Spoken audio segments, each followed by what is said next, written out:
اعوذ باللہ من الشیطان الرجیم بسم اللہ الرحمن الرحیم ورتل القرآن ترتیلا صدق اللہ العظیم۔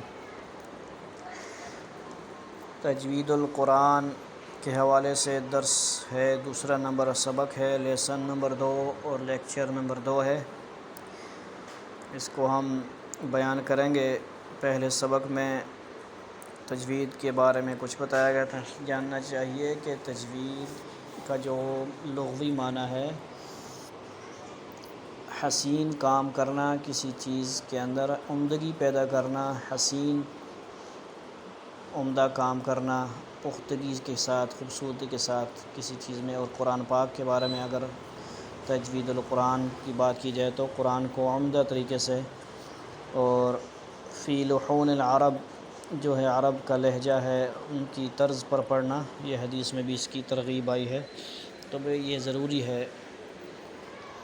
تو اصطلاحی معنی ہوتا ہے مخارج الحروف کا جاننا اور صفات لازمہ اور صفات عارضہ کا جاننا۔ اس سبق میں ہم خلاصہ لحن جلی اور لحن خفی کا پڑھتے ہیں۔ جو اس میں بتایا گیا تھا موٹی موٹی بات ہم نے جو سمجھنی ہے لحن جلی اور لحن خفی کی۔ لحن جلی واضح اور بڑی غلطی کو کہتے ہیں جس میں زبر زیر تبدیل ہو جائے، حرف تبدیل ہو جائے کیونکہ اس کی وجہ سے معنی تبدیل ہو جاتا ہے۔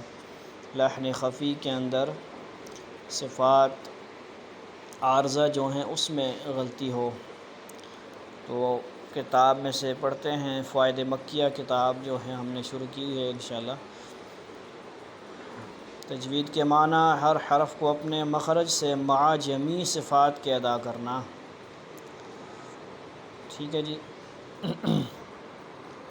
اس کا موضوع حروف تہجی اور غایت تصحیح حروف ہے، یعنی بحث کیا کریں گے ہم نے کن پر بات کرنی ہے۔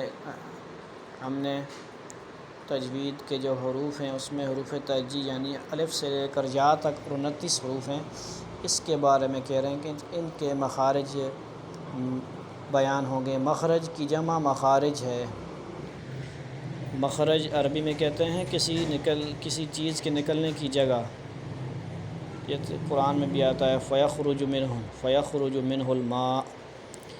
خرج یخرج یہ باب ہے، فعل یفعل، ٹھیک ہے جی۔ تو نکلنے کو کہتے ہیں، خروج کہتے ہیں نکلنے کو۔ تو مخارج الحروف سے مراد ہوا کہ مخرج کی نکلنے کی جگہ، یعنی ہر حرف کی اپنی مقام ہے، اپنی جگہ ہے، اپنا ایک مقام ہے کہ وہاں سے ادا ہوگا۔ وہ آگے انشاءاللہ ہم پڑھیں گے۔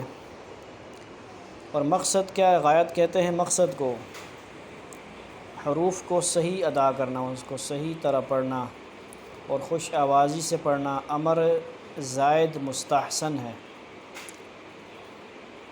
کہتے ہیں کسی کام کے کرنے پر جو نتیجہ و فائدہ مرتب ہوتا ہے اس کو غایت کہتے ہیں، یعنی مقصد کیا ہے۔ مثلاً تجوید کے ساتھ پڑھنے سے تصحیح کلام اللہ ہوگی، یعنی اللہ کا کلام جو ہے، ہم تجوید کا علم پڑھیں گے تو صحیح طرح ہم پڑھ سکیں گے اس کو، پریکٹیکل پریکٹس کر اس میں پریکٹیکل پریکٹس بھی ہوگی انشاءاللہ۔ ہم ساتھ ساتھ کچھ آڈیوز تلاوت مشق کی بھیجیں گے انشاءاللہ، اس کو سن کر بھی بہت فائدہ ہوگا۔ لہٰذا یہ غایت تجوید کہا جائے گی، یعنی مقصد کیا ہے تجوید کا، اور اگر اس تصحیح سے غرض ثواب ہو تو انشاءاللہ ثواب بھی ملے گا، یعنی جو ہم مشق کریں گے، محنت کریں گے پڑھنے میں، پڑھانے میں، سیکھنے سکھانے میں، اس پہ عند اللہ ہم ماجور ہوں گے، اجر ملے گا ہمیں۔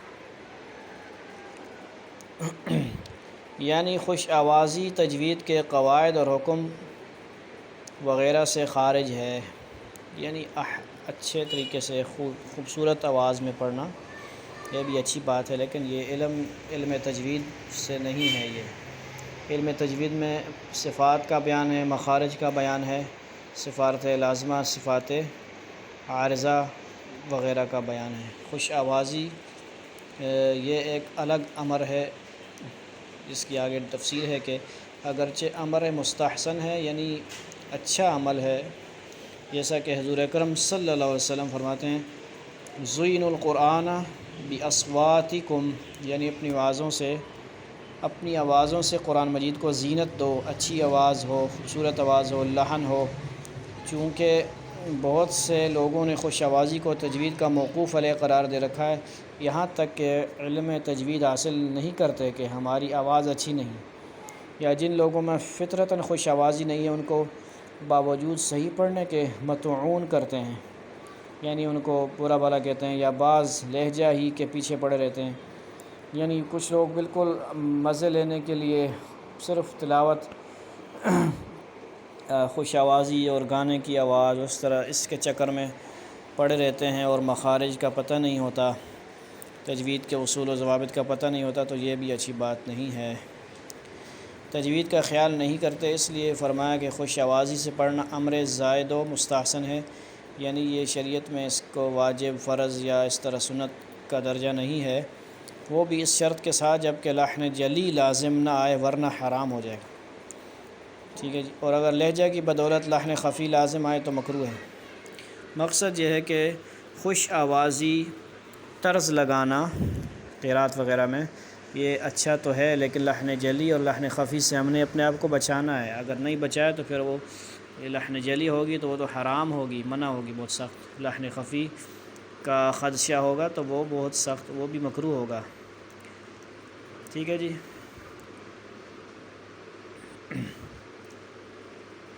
قواعد تجوید کے خلاف نہ ہو ورنہ مکروہ ہے، اگر لحن خفی لازم آئے اور اگر لحن جلی لازم آئے تو حرام ممنوع ہے۔ پڑھنا اور سننا دونوں کا ایک حکم ہے، یعنی پڑھنے والا بھی گناہ گار، سننے والا بھی گناہ گار۔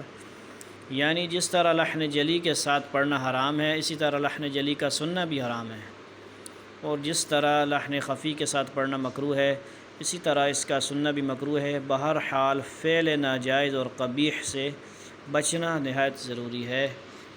اللہ رب العزت ہمیں صحیح قرآن پڑھنے پڑھانے کی، سمجھنے سمجھانے کی صحیح توفیق نصیب فرمائے۔ صلی اللہ تعالی علی خیر خلقہ محمد و آلہ و صحبہ اجمعین، وآخر دعوانا ان الحمد للہ رب العالمین۔